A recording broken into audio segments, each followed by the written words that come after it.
Fernand Juanas, saya disini sebagai manajer. PT Reform ada di Perkasa, bergerak di distributor ban dan oli ya.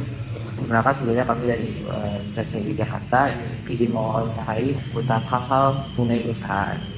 Bagaimana perusahaan ini merencanakan dan mengimplementasikan strategi bisnisnya untuk mencapai tujuan yang jangka panjang. Pasti kita selalu ada kantor bisnis plan. Bisnis plan itu yang kita buat selama 1 tahun. Selain itu kita juga ada namanya quarterly. Jadi selama 3 bulan sekali kita sudah bikin planning apa yang kita lakukan, dari strategi pemasaran, dari marketingnya seperti apa, maupun dari produk apa yang kita dorong, ini mau yang kita kembangkan lah ya. Jadi itu pasti harus selalu ada bisnis plan. Dalam mengelola tim dan budaya perusahaan ini, di mana perusahaan ini bisa memastikan bahwa strategi dan nilai-nilai perusahaan ini bisa dipraktikkan di keseluruhan tim. Kita sih di TPW sama di Perkasa memang ada aturan yang harus dijalankan dari jam kerja, masuk kantor, terus pulang kantor, maupun dari sisi sales kami di lapangan ya, kunjungan ke konsumen maupun dari cara pengenalan produk, itu semua sudah ada SOP-nya, sudah ada standar perusahaannya. Ya, untuk manajemennya gimana? Kita sudah ada struktur manajemen juga. Artinya di atas paling bawah ibarat kata kita untuk sales yang di lapangan itu sudah ada supervisor yang menghandle untuk activity-nya lah. Ya, jadi itu sudah ada pemantauannya. Ya, sedangkan supervisor pun juga nanti akan report ke saya untuk penetrasi pasarnya seperti apa, ada kendala atau ada apa, dan itu kita lihat apakah itu sejalan dengan kita punya business plan yang ada yang sudah kita planning, kita rencanakan, maupun program-program yang sudah kita jalankan juga kita review.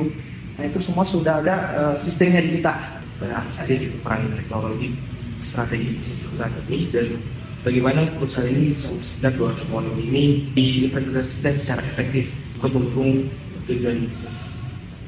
Kalau bicara teknologi ya, hampir semua bidang apapun pasti sangat bermanfaat. Nah, mungkin enggak lah, dengan teknologi kita sangat penting sekali. Kita terapin itu semua dari sisi finance, dari sisi manajemen keuangan kita sudah ada program yang kita gunakan, program Accurate namanya ya. Accurate ini gue ada yang baru. Itu jadi buat integrasi dari pembelian, dari faktur penjualan dan sebagainya, itu semua sudah ada programnya. Kalau dari sisi pemantauan sales sudah ada penjualan dari grup WhatsApp group pun kita udah lakukan sistemnya online. Ini up to date langsung, dan juga semua dari komunikasi dengan Accurate. Seperti itu. Kalau dari sisi marketing, memang kita nggak berdiri sendiri kan, kita distributor. Ya, jadi kita ada prinsipal yang nanganin untuk marketing secara global. Ya, sebenarnya kami megang bukan hanya satu brand merek doang. Jadi kita distributor dari beberapa prinsipal, dan itu untuk digital ini ya lebih ke prinsipal yang handle digital marketingnya. Jadi ya Facebook lah, Twitter lah, itu semua kan iklan-iklan, kalau kalian bisa lihat pasti suka ada muncul ya, salah satunya dari prinsipal yang lakukan hal itu. Kira-kira strategi apa sih yang Bapak lakukan pada karyawan-karyawan di sini supaya bisa up to date lah dengan segala perubahan di luar, bisa beradaptasi dengan perubahan-perubahan tersebut? Kalau kita sih persis selalu kita akan evaluasi dari sistem kita, kita evaluasi, kita selalu tak udah. Jadi dari awalnya dulu zaman awal-awal kita tahun 2020, tahun 2000 kita mulai dari Bitcoin, jadi udah 23 tahun. Itu masih zamannya tas lah ya, orang masih pakai bukit orderan, pakai DO, pakai kertas segala macam. Kita udah berubah jadi pakai sistem teknologi, IT juga, dan handphone sekarang udah pakai aplikasi juga. Itu udah ya sering waktu kita training juga, kita ajarin juga untuk mereka bisa menggunakan hal tersebut. Nah, kita ikutinlah sesuai dengan perkembangan zaman. Tapi memang belum secanggih yang perusahaan-perusahaan besar lah ya. Pasti ada yang lebih canggih lagi gitu loh. Tapi ya kita sesuaikan dengan kebutuhan kita. Ya, jadi teknologi canggih pun juga nggak seluruhnya bisa kita adapt gitu. Dengan evaluasi dan juga Iya dong. Pasti kita evaluasi terus dengan kita sistem yang sekarang kita gunakan, apakah ini sudah efektif atau belum. Kalau belum, apa yang kita kurang kita improve. Jadi ya itu yang kita lakukan secara berkala. Kalau misalnya perusahaan Bapak ini dari kemungkinannya itu seperti apa ya Pak? Dan kira-kira dari kemungkinan tersebut bisa mencapai tujuan-tujuan yang sudah memang ditetapkan atau gimana? Kalau bicara budaya manajemen keinginan, memang di kami ini distributor kami simple sebenarnya ya. Dari owner kami PT Marga Jasa itu mempercayakan ke saya untuk mengelola PT ini. Dari saya ke supervisor, ya supervisor juga nanti ke salesman.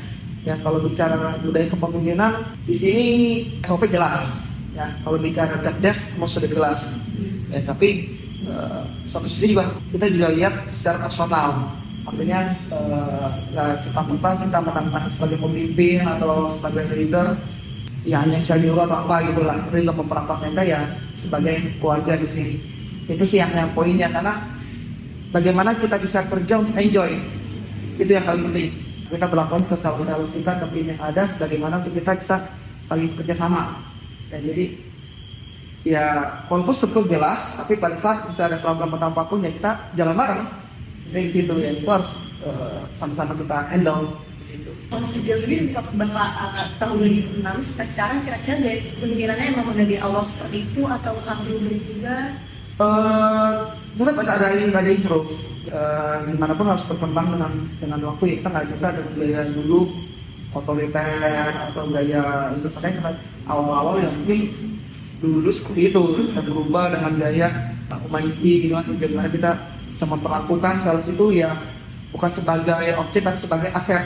Ini kayak perusahaan yang memang harus kita kembangin sama-sama gitu. Jadi bukan sekedar sebagai objek artinya apa? Ya kamu sebagai sales harus jualan bla bla bla bla gitu kan, mau sebagai objek, tapi sebagai aset nanti ya ini harus dikembangin dari siapa, dari segi skillnya mereka, kemampuan manajemen mereka untuk berkomunikasi dengan customer yang ada, dari product knowledge segala macam itu berkembang terus. Terus juga dalam proses Untuk rekrutmen memang sesuai dengan kebutuhan kita, tergantung divisi apa yang kita butuhkan. Karena kan kita ada divisi sales, ada divisi finance, ada gudang juga, supir, pengiriman, internet, ada juga kolektor. Ya kita ya cukup ada divisi-divisinya lah. Memang itu juga saya tahu juga di dalamnya. Jadi kalau bicara proses rekrutmen ya sesuai dengan job desk yang dibutuhkan. Kalau contoh kalau di finance, otomatis saya butuh orang yang memang bekerja yang memang sesuai dengan bidangnya, memang dia menguasai bidang finance. Nanti kalau finance kita masuk ke teknik, itu pasti berbeda jauh. Ya, terus memang kita harus punya background pendidikan yang sesuai dengan bidangnya. Ya, itu satu dari sisi pendidikan. Kedua, yang kita lihat juga dari sisi pengalaman kerja. Ya, karena memang pendidikan berbeda dengan pengalaman kerja, terutama di dunia sales. Ya, ada yang pendidikannya sarjana apa, tapi di sales. Ya itu, tapi pengalamannya jadi cukup sukses di bidang sales. Itu lah, artinya kita lihat juga pengalamannya seperti apa. Itu loh, kalau memang pengalamannya baik, juga historinya kan kita bisa cek dengan misalnya sebelumnya bekerja seperti apa. Kalau masih oke ya, kan memang ada form yang harus kita isi. Ya dari situ untuk pantau kemampuan mereka seperti apa sih. Ya kalau kalian nggak tahu ya ada tes IQ, ya. Tapi ini dibutuhkan untuk level-level tertentu ya. Nah, kalau sebenarnya itu nggak perlu level tes IQ lah ya. Yang penting dia punya SIM, ya SIM A, bisa nyetir gitu kan, bisa bawa mobil gitu kan. Nah, itu kan pengalaman itu yang dibutuhkan gitu loh. Tapi kalau bicara sales, bicara finance, ya bicara supervisor, manajerial itu sih dibutuhkan pendidikan dan juga pengalaman kerjanya. Jadi itu akan berpengaruh sekali. Ya. Dari situ mereka bikin ya seperti biasa lah ya, CV ke kami. Ya, dan itu kalau untuk sales saya akan interview terlebih dahulu untuk isi salesnya ya. Kalau finance dari situ langsung direct ke kantor pusat kami. Kalau untuk balik lagi untuk sales ke saya dulu, dan saya setelah nilai saya asesmen, saya nilai, dan juga setelah itu baru ke kantor pusat untuk di interview dari sisi kalau dari sisi oke, jangan sih dari pusat akan lihatnya lebih ke apa yang kita mau lah, kita negosiasi lah. Ya, si salary, ya, kurang lebih seperti itulah. Tapi siapa sebelum melakukan wawancara kepada calon penerima wawancara kedua? Itu tergantung bidang apa yang kita rekrutmen ya. Kalau tadi kalau persiapan tadi sama finance, otomatis yang perlu disiapin ya ada tes tertulis juga. Gimana bisa menganalisa data yang ada, ya, statement, balance sheet, pajak segala macam kita harus bisa menguasai itu, dan itu ada tesnya kita. Kalau bicara admin kita bedanya antara administrasi dengan finance. Kalau finance lebih ke keuangan ya, utang piutang lah, seperti itu, dan juga pajak di dalamnya untuk teks. Kalau untuk administrasi itu lebih ke tanggal sudah sehari-hari ya, karena nanti kalau ada saudara artinya ngurusin surat jalan segala macam, itu berbeda untuk pengetesannya. Bagaimana menguasai di komputer, karena kan IT ini benar-benar kita juga untuk kita semua di komputer. Ini butuh admin yang bisa ngerti komputer, ya. Karena kalau enggak, gimana cara masukinnya gitu, karena kalau cuma tulis tangan gitu kan, jadi memang itu contohnya kita tes apakah dia bisa komputer Excel, Word. Kalau di sales yang perlu dipersiapin komunikasi, bagaimana teknik skill dia berkomunikasi dengan saya gitu kan, bagaimana dia bisa menjual dirinya dia untuk bisa diterima di sini. Nah itu yang penting. Itu baru akademisinya kita lihat, kita cek bagaimana dia punya kemampuan akademisinya, ya apakah dia lulus SMA atau S1 atau D3 gitu kan. Terus kita lihat juga dari nilai itu juga pasti kita lihat. Ya, contoh kalau tadi kalau finance ternyata matematika jelek, gitu kan, merah, otomatis kan kita lihat ini, waduh, ini gimana kalau finance merah kan salah masukin input data segala macam repot.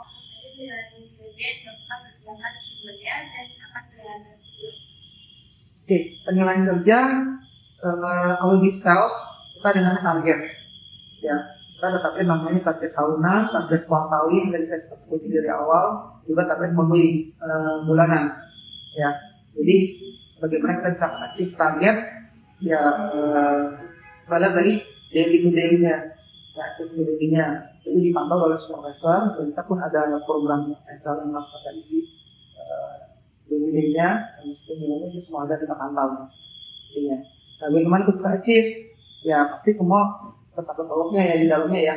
Dan ada program jualan, harga, diskon, segala macam itu pun akan berpengaruh sekali di dalamnya. Bagaimana perusahaan lagi? Biasanya saya akan panggil terlebih dahulu ya. Kita selesaikan lebih dahulu atau sesama karyawan.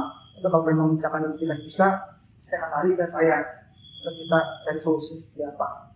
Terus umumnya sih konflik dari sini hampir tidak pernah ada ya. Budaya kerja kita sudah baik. Kita kan memang ini sebagai family, kita keluarga, kita anggap kita sebagai teman semua di sini, otomatis tanding masalah itu konflik, kenyamanan kita akan berbeda dengan kalau orang udah tertekan. Nah itu kan otomatis bisa jadi konflik akan jadi lebih banyak di dalamnya gitu. Komunikasi paling penting. Bagaimana sistem penerapan manajemen K3 di perusahaan? Yang pasti kita basic adalah harus semua ikut BPJS. Apabila terjadi sesuatu, apa kan masih ada yang di cover, ya itu kita harus semua ikut. Dan selain itu bagi personal masing-masing yang mau ikut asuransi swasta ya silakan. Itu dari sisi pengakuan yang lebih dahulu ya. Terus kalau bicara keselamatan ya memang kita semua ada pemantauannya ya. Kunjungan itu kan otomatis kita lihat seberapa meter di Pak tadi kita punya aplikasi supaya jangan sampai tiba-tiba hilang. Nah itu kan cari tahu tuh ada di mana itu, ya satunya ada kenapa-napa di jalan atau apa gitu kan, daily-nya aktifnya kan kita nggak tahu. Nah itu tujuannya pastikan bahwa kita aman di lapangan. Kalau dari sisi keamanan gedung segala macam ya kita sudah bangun segala macam lah ya. Kalau kita kan bermain di ban atau di bahan-bahan yang sudah terbakar, itu wajibin tidak boleh merokok. Karena tidak ada gudang. Di ruangan ini pun juga di lantai pun kita tidak diizinkan untuk merokok. Jadi kalau memang ada karyawan merokok ya silakan dibawa. Gimana saran Bapak untuk mungkin kami nanti para fresh graduate untuk mungkin untuk memudahkan kami untuk mencari kerja apa saja yang harus kami siapkan? Oke. Yang pertama kita harus punya passion. Itu paling penting. Ya, passion itu sesuatu yang kalian suka. Ya, dan itu kalian harus terbangun. Kenapa? Kalau kita kerjakan terpaksa, itu hasilnya akan berbeda dengan orang yang punya passion. Kedua, kita harus punya task. Kalau orang task tangguh ya, tangguh untuk apa? Dunia kerja akan berbeda dengan dunia kuliah. Ya, ini pengalaman yang memang harus kalian jalani. Ya, bahkan mungkin ilmu yang kalian pelajari di kuliah, di kampus, belum tentu itu bisa digunakan di perusahaan kalian bekerja.